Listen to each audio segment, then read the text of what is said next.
Toninho Bondade.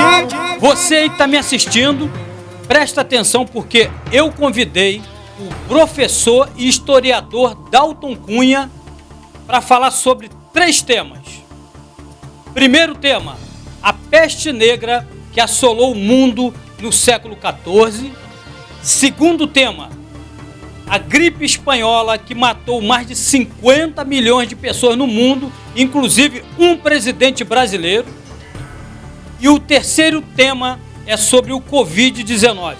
O professor Dalton vai fazer um resumo de todos esses temas e vai passar conhecimento para todos nós. Professor Dalton Cunha, muito obrigado por participar aqui do meu programa e trazer conhecimento. Fala, Toninho, tudo bom, cara? Prazer estar aqui falando com você. Obrigado pelo convite. Um abraço para a tua audiência e vamos lá, vamos conversar. Professor Dalton, vamos ao primeiro tema. A peste negra que assolou o mundo no século XIV, matando milhões de pessoas. A peste negra, Toninho, ela é um dos marcos da crise do feudalismo ali na Idade Média, né?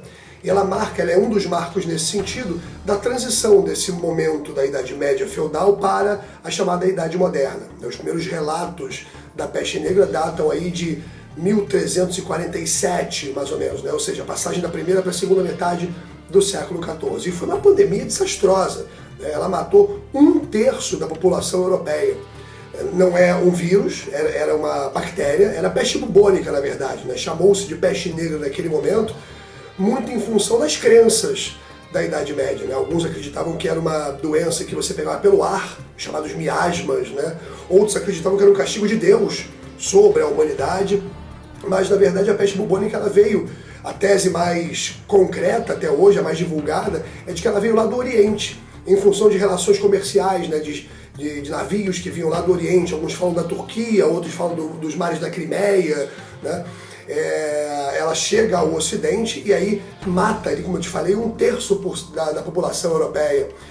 Algumas curiosidades que são interessantes, veja, a gente está no século XIV, Toninho, e uma das atitudes tomadas pelas cidades medievais para tentar mitigar aquela pandemia foi isolamento social. As cidades na época que eram amuralhadas, né, eram fechadas por portões, fecharam seus portões justamente numa tentativa de você mitigar a doença.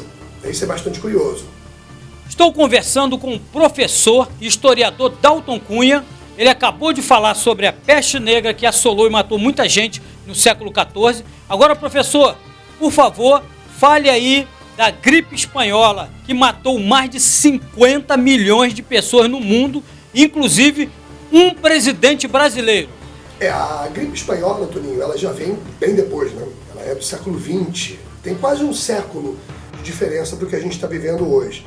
Ela começou ali no início de 1918 e se estendeu até 1919. Primeira coisa que é importante a gente esclarecer é que a gripe espanhola não teve origem na Espanha. O primeiro relato dela foi num forte militar nos Estados Unidos, no Fort Riley, no Kansas, né? Ela ganha esse nome, gripe espanhola, por quê? Olha a data, Toninho. 1918 a 19, em todos os momentos finais ali da Primeira Guerra Mundial.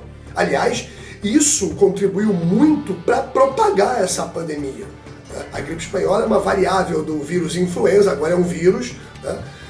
E pelo deslocamento de tropas ali da América para a Europa, do norte da África para a Europa, de algumas regiões da Ásia, como a Índia, que mandou soldados para a Primeira Guerra Mundial, foi muito rápida a propagação dessa pandemia. Mas ela não é espanhola, como eu falei, né? A imprensa dos países que estavam envolvidos naquela guerra, né, na Primeira Guerra Mundial, eles não divulgavam os números reais de contaminados e de mortes, para não baixar a moral dos soldados que estavam na guerra. A Espanha, como havia declarado neutralidade no conflito, ela não tinha esse compromisso. Então ela dizia, né, mostrava a situação realmente como estava. E muito ruim a situação naquele momento. Porque a gripe espanhola matou 50 milhões de pessoas no mundo inteiro. Chegou ao Brasil. Chegou ao Brasil ali no final de 1918, entre agosto e setembro, a bordo de um navio inglês, o navio SS Demerara. E aqui no Brasil matou 35 mil pessoas, inclusive o presidente. O presidente Rodrigues Alves foi vitimado pela gripe espanhola. E a gripe espanhola também tem algumas curiosidades, Toninho, é importantíssima essas curiosidades. Primeiro, também naquela época, as pessoas criaram medicamentos próprios e curas próprias para aquela pandemia.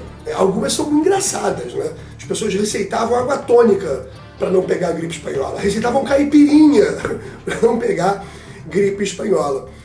No Rio de Janeiro a situação ficou muito dramática, a polícia capturava pessoas no meio da rua e obrigava essas pessoas, tipo prender mesmo, né?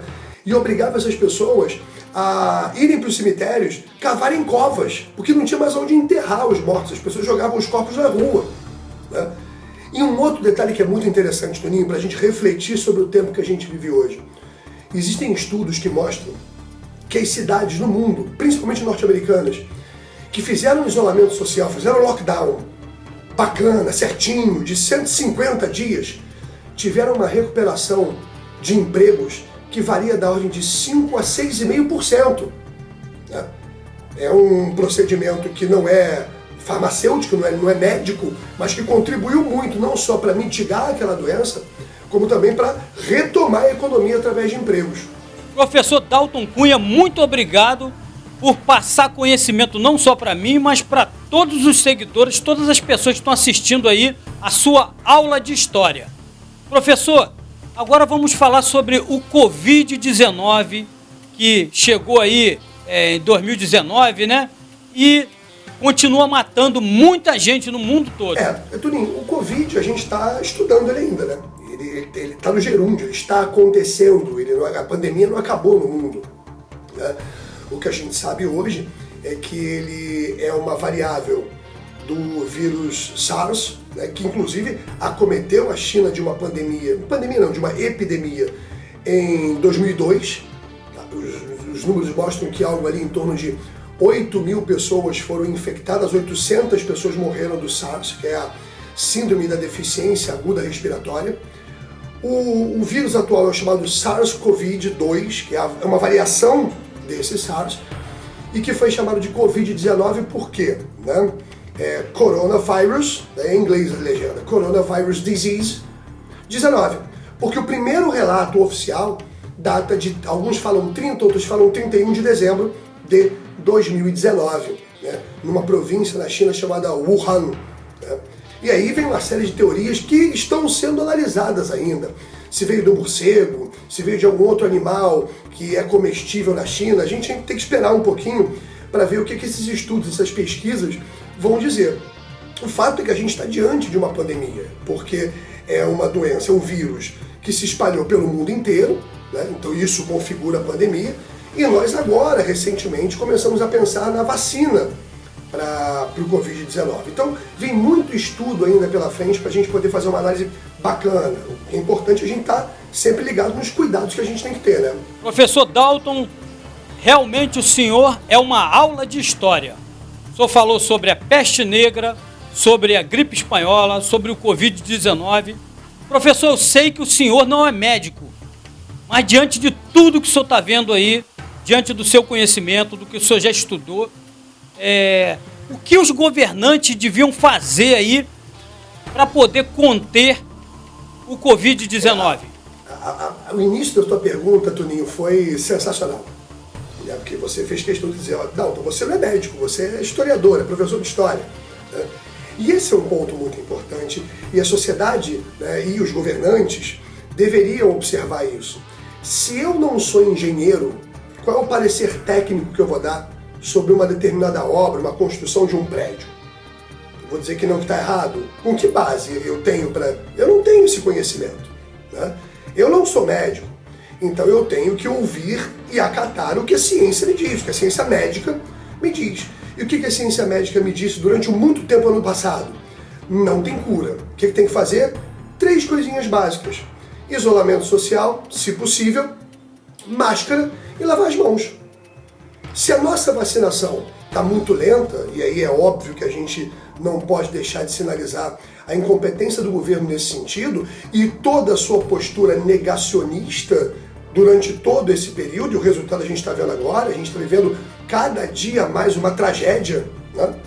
É importante que nós, enquanto sociedade civil, né, a tua audiência que está me ouvindo, né, se puder prestar atenção e respeitar o que a ciência está dizendo para a gente, né? Vamos tentar fazer isolamento social, não pode o que trabalha? Eu também. Final de semana, sem aglomeração, sem festinha clandestina, sem o bar. Eu também estou louco para tomar uma cerveja num bar, mas não está dando nesse momento. Né? Usa máscara. Não é a máscara no queixo, não é a máscara embaixo do nariz, é usar a máscara mesmo. Né? Lavar as mãos o tempo todo, aqueles 20 segundos entre os dedos, isso é muito importante.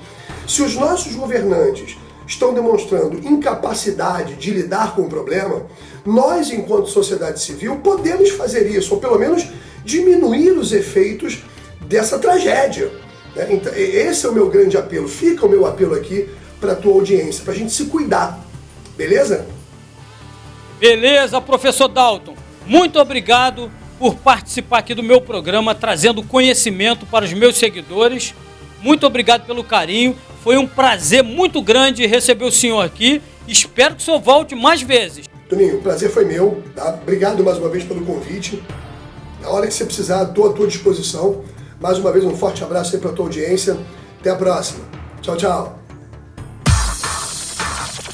9959 12 1 2 3 Toninho Bondade.